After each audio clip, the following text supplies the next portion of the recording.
Blessed day again mga ka-faith. Another blessed morning and blessed day ulit.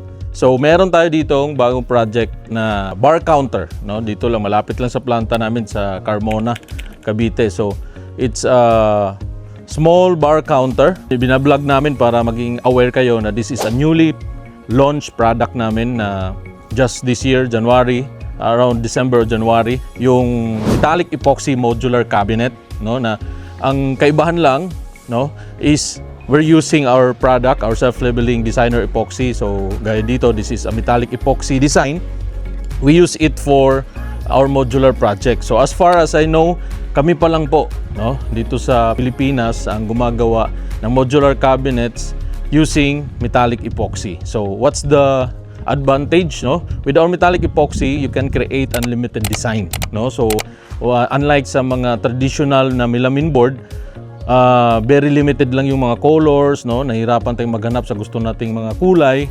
But on our metallic epoxy design, you can create your own design na walang katulad, no? So you can customize your own.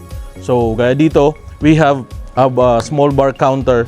Ang design niya is metallic na gray with white, glossy siya.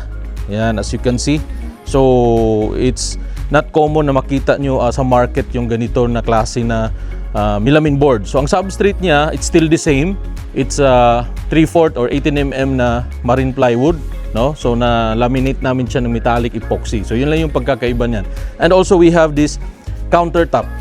Countertop, this is not a synthetic countertop, no? So substrate niya is marine plywood pa rin. This is our new product. It's called FC Granito, no? So para siyang look alike ng granite. Yan. So it's also a self-leveling epoxy na meron siyang colored sand. Yan. So we can customize the base color of the epoxy. Colored sand, basically we have the black and white combination.